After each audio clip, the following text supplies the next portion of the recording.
Everybody, it's John Holmberg from The Morning Sickness, and what an honor it is. I'm in the bowels of State Farm Stadium as we speak. Metallica is in town this weekend, and part of this whole deal that has been so unique is Metallica's reach-outs with all the other things they're doing besides just the new album, besides the concert, besides the tour, which, by the way, grab some tickets. There's a couple stragglers out there. You guys want to grab those. I'm sitting with Rob Dietrich, who is the master blender. Master distiller and blender. Master distiller and blender. We're going to get to that in a second. Sure. Of Blackened, which has turned me, a vodka guy, into a give me the whiskey guy. Right. I love That's fantastic. Blackened. I absolutely love it. What? Now, people that don't know, and maybe I'm wrong, so help me out with that.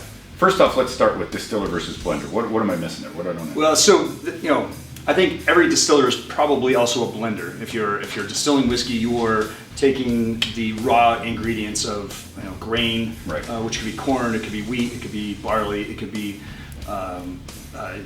you have these kind of things that you're breaking down into fermentable sugar, and you're going to ferment that sugar and then turn that into either a whiskey mash or a whiskey wash, and then you're going to distill it, then you're going to barrel age it, and then it turns into whiskey. At that point. Yeah. So generally when it's going into a barrel, it's going to be clear. Right. So when it goes into the barrel, it's going to get about 100% of its color from the barrel and about 50% of the flavor from the wood itself. Now, as a blender, if you're blending different ages together, even if it's the same whiskey, you're blending a 2-year, and a 3-year, and a 4-year together. That's still an art to blending.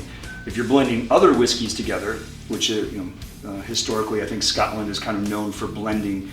In the U.S., we're really kind of championing the blended whiskey category by blending a bourbon and a rye together, and then cask finishing it in brandy casks. Which is something that, like, once you start understanding how that process works, when you get to Blackened and you start adding the casks, the blending, the music, which is crazy because it was played into the barrels somehow, or into the process itself. Right. So each like blend had its own song, right?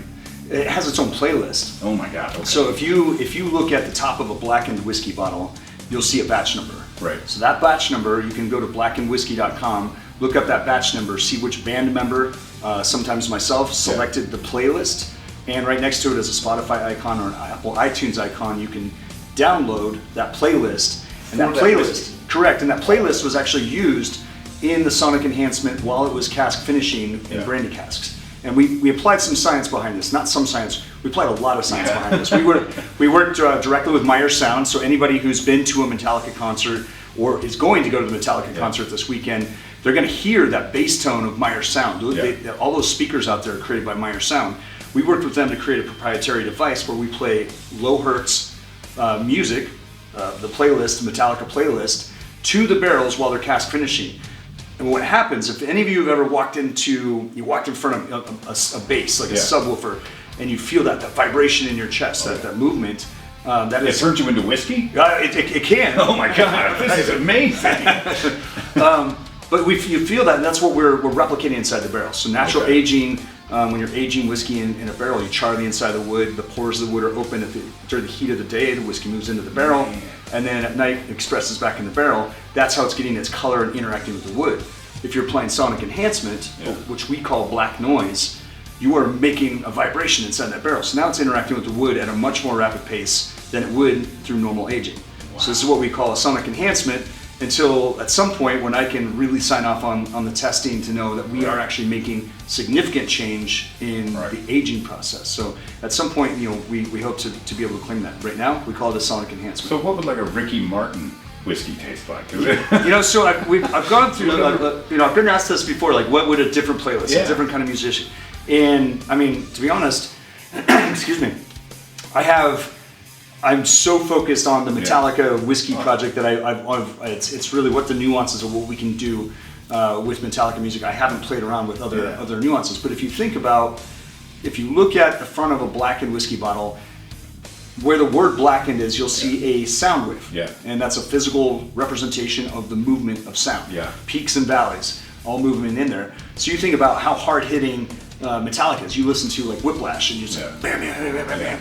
You're making interaction, like that thing's going just throwing it inside. At a certain level, it's just all molecules and what you're doing to them and making them live and dance differently. Exactly. Than normal. Yeah, God, that's exactly. So cool. And who thinks of this? Well, I mean, I think, initially my predecessor, Dave Pickerel, was the who collaborated originally with Metallica. He had this idea from when he was at West Point, and he was a cadet there. He had befriended the caretaker for the pipe organ for the cathedral there. And the guy had shown him this note that they were playing it, and it was just vibrating the building so violently that the guy was afraid to sustain the note for very long for fear of bringing the building down on top of him. Oh, wow. And that was something that stuck with Dave. He's like, we can use sound to create motion. To move things. And I had a similar idea years ago when I was making single malt in Colorado with controlled cavitation. Yeah. You've ever, any of the old school people out there have been around the old radiator pipes that when they start clanging, that's cavitation. That is it's stretching and moving the tubes they're in, right? Right. Yeah. That's so weird. So I had a similar idea, but sound makes way better sense, and it does, and that's why we worked on fine tuning the process. It works so well. We have a patent on the process. That's incredible. Yeah, it's such a neat process, and the whiskey's phenomenal. And normally I'm not a whiskey guy. I got Blackened. I'm like, it was kind of to me at first novelty, cool. Metallica's whiskey. I took a sip. I'm like, no, this is the real deal. And it started making me kind of learn about how to drink it. You have to drink whiskey different than what you're taught to drink when you're 21 and you're just throwing them around and you're like, it burns, it burns. It's not supposed to do that. It's supposed to have like a really satisfying, rich taste that is almost a meal. Without a doubt. And I think, in your younger years, you're going for effect. Yeah, you're going for you want an end result. Sure. Yeah, you want an end result. And, Look, we were drinking out of a sink. We didn't care. Yeah, exactly. Red Solo cup. That's. But I think when you start understanding it, sometimes I think it's just you have to be shown. Sometimes I know I started out with like soda and whiskey, so you're not really tasting the whiskey itself. You're killing it. Yeah. So when you have a chance to actually sit there and take a moment and really taste. The cool thing about it is that every single person is already an expert. Yeah. You are the expert of your own palate. That's so true. you know what you like, you know what you don't like. Right. So it's just a matter of understanding how to taste it, how to nose it, and how to really kind of dive deep and understand and enjoy the process, enjoy the whole experience. What do you eat with Blackened? Like, what do you pair it with? What is your Blackened and? I generally pair Blackened with a glass. That's it. And nothing but salmon in the glass. No, just Blackened glass. Yeah. That's it. That's all you need. That's the best pairing. Yeah, who needs that? Who needs food anymore? You're right. I've been wasting my time with these tangible items. Okay. So yeah, Blackened. You're going to do a signing too with Robert Trujillo. Yes. Yeah. We're at is it Paradise Liquors, right? Paradise Liquors, right? On Saturday we're doing a bottle signing. Which I'm really excited about. We did one in Houston last year. We had a very successful bottle signing, and we're looking forward to seeing everybody come out and sign up some bottles for them. And just giving back to everybody who's loved Metallica for 40 years, and they're obviously excited about it. What has been the highlight of the tour for you? I know it's been kind of all over, but what have you been doing? What have you been excited about? It's been incredible. I've been at every single show of the North American tour, from New Jersey all the way up to Montreal and back out. Yeah. I have to say the highlight was being in a mosh pit with Jason Momoa. Everybody's talking about that. And Dave Grohl. I mean, Grohl was there too. Grohl was in there too. Yeah, he was incognito, but I mean, it was hard not to see Momoa in the center of the mosh pit as soon as. He was on there Friday night during Pantera, and then which was awesome. And then and I was in the pit on Sunday night, and the band started with Whiplash. And you just see Momoa come running out and just, and it was, you're like, I mean, that was probably the most wild that pit has been since I've seen it. No kidding. Do you remember your first Metallica show? 1996. Where were you? I was actually working for Bill Graham Presents in San Francisco as a stagehand and a rigger. Really? And I was the stage crew for the band. No kidding. So that was your first time you saw him? That was the first time I saw him, and I was their stage crew, and I was a huge Metallica fan. Yeah. So I was super stoked to be able to actually be their stage crew. But I was just pushing boxes and picking up gear and that sort of thing. But it was it's built to this. It was awesome. Never dreamt it. Couldn't have even imagined. I had a great career in the music business. Music production, that sort of thing.